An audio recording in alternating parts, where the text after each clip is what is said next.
nating parang pinangungunahan yung proseso. Pero kasi first time na merong impeachment against the Vice President, paano yung succession?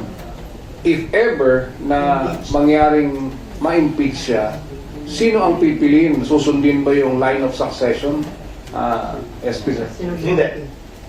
Hindi susundan yung line of succession. Yung line of succession, papasok lamang yan kapag sabay nawala ang 1 at 2, sabay nawala ang 1, 2, 3. Doon lamang papalit ang pangatlo o pang-apat. Nakita na natin nangyari yan. Nung natanggal si dating Pangulong Estrada, pumalit si Vice President Arroyo, na bakante ang Vice President, ang ginawa niya, so hindi sabay na bakante. Nag-appoint siya mula sa Kongreso. Ang age requirement ng congressman ay 25 years old, ang age requirement ng senador ay 30 years old, ang age requirement ng presidente at vice-presidente ay 40 years old. So limitado ang pwedeng piliin ng Pangulo na magiging ikalawang Pangulo mula sa Kongreso na ang edad dapat 40 pataas. Wala naman yata ang senador na bababa sa 40, so lahat ng senador ay qualified. Pero may mga kongresistang below 40, hindi sila pwedeng i-nominate dahil hindi sila qualified. Yung ibang qualification ng Pangulo at ikalawang Pangulo, taglay na ng mga mambabatas. Natural-born citizen, registered voter, resident of the Philippines, and able to read and write. So yung edad lamang ang nawawala. So ito din detalye ni Chis Escudero, mga kababayan, Senate President Chis Escudero, ang mangyayari pag na-impeach itong si Vice President Sara Duterte, kung sino ang papalit dito, mga kababayan, no? So, malamang sa malamang, mga kababayan, it's either itong si Chis Escudero or si Martin Romualdez, dahil si Martin Romualdez ang House Speaker, mga kababayan. So, yun, mga kababayan, klarong-klaro na to. Wala. So pipili siya at matapos ayun lang makapag-discuss sa kanila, mga kababayan, majority vote ng Kamara sa mga at ng Duterte. Senado voting separately. Pag nangyari yun, siya na yung papalit bilang ikalawang Pangulo. At nangyari yan kay then Senator na naging Vice President Cristo Ingon. So lahat ng senador qualified, sir? May Senator ba below 40? Wala naman Wala. yata. So lahat. So yes, sa Kamara naman, hindi lahat, only because of age. But the President will nominate. Yun ang unang beses nangyari yan sa ating sistema. Nakita natin tumakbo ng maayos yun. So may nag-leak na message ni PBBM sa mga congressman na parang sabi niya ayaw naman itong impeachment. Sa Senate ba, sa inyo nag-message din yung President? Wala. Wala. At saka kung may patutunguhan naman talaga yung message na yun, na inangkin, inamin na ni Pangulong Marcos, sa Kamara naman talaga. Dahil kung walang matuloy sa Kamara, wala na mga abot sa akin. Sir, ang concern na marami kasi divisive itong impeachment process. Ito ba maaaring maka-affect sa peace and order ng ating bansa at maka-discourage sa foreign investor o sa business sector? Well, anumang politically divisive issue sa isang bansa, palagi makaka-apekto sa kumpiyansa ng negosyante at makaka-apekto palagi sa ordinaryong pagtakbo ng pamahalaan. Dahil iba naman talaga ang galaw, kilos at salita kapag nagkalinyahan na ng kampihan ng pula at puti. So yung confidence ng business sector pwedeng maka-apekto, sir? Sa takbo na negosyo? Posibleng maapektuhan, o. Pero ayon sa economic managers, sa ngayon, dahil nga hindi pa naman natutuloy, puro chismis at usapan lamang naman to, kampante pa rin ng economic team ng Pangulo, na ito hindi makaka-apekto hanggang sa pagtatapos ng economic numbers ng ating bansa sa taong ito. So malaking challenge ito sa administration ni Pangulong Marcos. Paano niya mapapanatili stability, yung kumpiyansa ng... Challenge sa ating lahat ito. Lahat ng opisyal, kabilang na yung mga opisyal na involved, pabor man o kontra sa administrasyon. Dahil siguro naman, walang opisyal ng bansa na ayaw maging maayos ang takbo ng pamahalaan at ng bansa. Wala ring ordinaryong Pilipino na gustong magkagulo ang ating bansa. Wala ba tayong real talk? Hindi, kasi May mas real talk. May mas Tama, mga kababayan, wala naman mga Pilipino ang gustong magkagulo ang ating bansa. So, dapat itigil na, no? Itong ginagawang paninira at pagpapa-impeach kay VP Sara Duterte dahil malabong mangyari yan. Gulo talaga ang mangyayari dahil maraming mga Pilipino ang bumoto dito kay VP Sara Duterte, no? At 30 million votes, mga kababayan. Tapos ipapa-impeach lang ng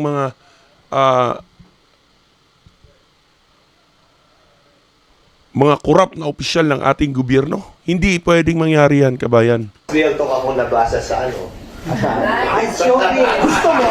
You wanna go there? Kasi nga, puro hypothetical kasi. Sige. Kasi by having all of these impeachment issues this close to an election, hindi ba magiging election issue yan that will affect, I guess, the minds, especially of the judges who are running in the election? Definitely. Naalala nyo nangyari na ito noon? Noong impeachment ni dating Chief Justice Davide. Papalapit na sa eleksyon yon. Davide. Yung pera. Papalapit sa eleksyon yon. Malapit na malapit sa eleksyon. Hindi, mambabatas pala ako nun, miyembro ako ng Kamara nun. Nagkalinyahan ang simbahan noong panahong yon, kumampi kay Chief Justice Davide. Inaaway kami ng mga bishop namin patungo sa isang halalan. Nangyari na yon sa ating kasaysayan. At titimbangin siyempre yon ng sino mang tumatakbo. Kung babalik tanawan ninyo, nangyari sa impeachment ni Chief Justice Davide, hindi ito nakaligom ng 1/3. Pinagbotohan yun sa plenaryo. Hindi nakaligom ng 1/3. Pumosisyon ng presidente noon laban sa impeachment, si dating Pangulong Arroyo, kung nating naalala. So, hindi ito unang beses mangyayari sa ating kasaysayan kung No, sakasakali. hindi. INC. Nandun nga lang ako sa Kamara. No? Anyway, sir, yung Hindi mo na eventually unang case, beses itong so, mangyayari sa masasagwa na kasaysayan, naman mga ang kababayan. para harangin ang impeachment case against Parang VP kiniklaim Sara. na ni In Senator support Chis of Escudero na the mai-impeach itong si VP Sara. Ewan ko kung pareho yung napanood mo sa napanood ko, pero ang sabi ng Iglesia ni Cristo, susuportahan nila ang posisyon ng Pangulo na hindi siya sang-ayon sa impeachment. Pero, Malaki ang pagkakaiba nun kung inuna mo na yung pangalawa kaysa sa una. So, ayon kay Senator Chis Escudero, mga kababayan, ay sumuporta umano ang INC kay President Bongbong Marcos, hindi kay VP Sara. Yun ang sinasabi niya dito, mga kababayan, no?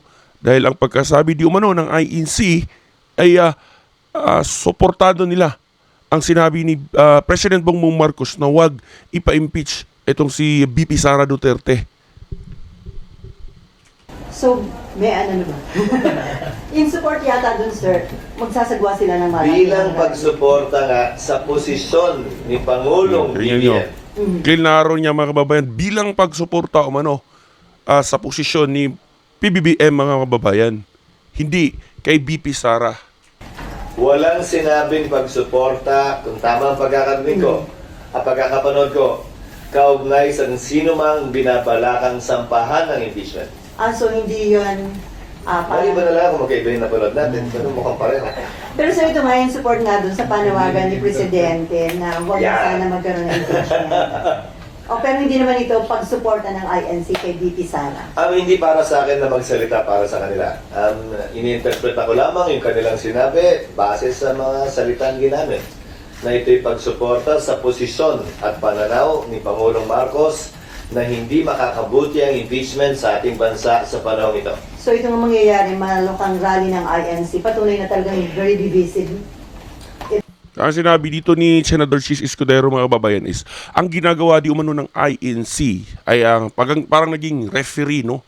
Magkakandak sila ng malawakang rally pagsuporta sa sinabi di umano ni PBBM na wag i-impeach si VP Sara Duterte dahil ito'y hindi maganda, makakaganda sa ating bansa. Itong impeachment. Marahil patunay na ayaw nila tulad ng maraming Pilipino na magkawatak-watak tayo kung kailan maganda na sana ang takbo ng ating bansa. At marahil posisyon ito na hindi dapat madiktahan ng isa, dalawa o tatlong tao kahit pinuno pa natin sila na magkahiwa-hiwalay kung magkawatak-watak tayo. Obligasyon ng bawat Pilipino tiyakin at hanapin yung nag-iisang daan na pwede nating pagkasunduan at pagkaisahan sana. Imbis na pilit nating hinahanap yung pag-aawayan natin, pagkakawatak-watak natin, at hindi natin pagkakasundo-sundo. Before NIMPA, bilang kayo yung Senate President na magkakaroon ng impeachment, parang, ano yun, sir? How do you feel? May concern ka ba? Or Wala. mahirap ba yung magiging trabaho nyo bilang kayong Presidente na May nagsabi nga sa akin, kung matutuloy yan, grabe, 3 oras kung papanoorin yan. Sabi ko, ikaw nga manonood lang, kami uupo doon at 3 oras din mahigit. Pati kayo. Trabaho ang tingin ko rito, kung dumating man, haharapin namin. Hindi mahalaga kung gusto namin ito o hindi, kung conveniente ito sa amin o hindi. Ang importante ay trabaho ito na inata sa amin ng saligang batas. At kung mangyayari man, gagampanan namin ito. Kung ano man ang reklamo o pag-reklamo sa likod o bulong-bulong sa likod, kung gaano kahirap ang trabaho, bahagi na ng pagiging tao siguro yan. Pero patuloy namin gagampanan ito. Gusto man namin o ayaw namin. pero yung mga non-lawyer senator, sir, dapat ba meron silang mga legal advisor para maging tama yung kanilang judgment? Well, nakita na natin dati yan. Hindi naman lahat ng umupo bilang impeachment judges ay abogado. Pero nagpakadalubhasa din sila, nagsanay at nag-aral. Maski naman ako, matagal na akong hindi nagpa-practice. Kung mangyayari man yan, kailangan ko rin mag-review at magbasa ng rules on evidence. Okay, NIMPA and then back to RG. Meron na kayong panawagan sa mga colleagues So yun mga kababayan, no, anong masasabi niyo dito sa paliwanag ni Cheese Escudero mga kababayan, paugnay pagka tungkol sa issue na impeachment mga kababayan, no, kung sino ang qualified na papalit kay VP Sara Duterte sakaling ito'y tuluyang ma-impeach mga kababayan, no. At ang sinabi nga dito ni Cheese Escudero mga kababayan na ibig sabihin di umano ng sinabi ng INC na magkakaroon sila lang malawakang rally ay pagsuporta umano kay PBBM, hindi para kay VP Sara Duterte. So kayo na makapagsabi dito mga kababayan kung saan kayo maniniwala, ay comment mo lang yan sa comment section below at mag-ingat kayo lagi mga kababayan hanggang sa susunod natin na video.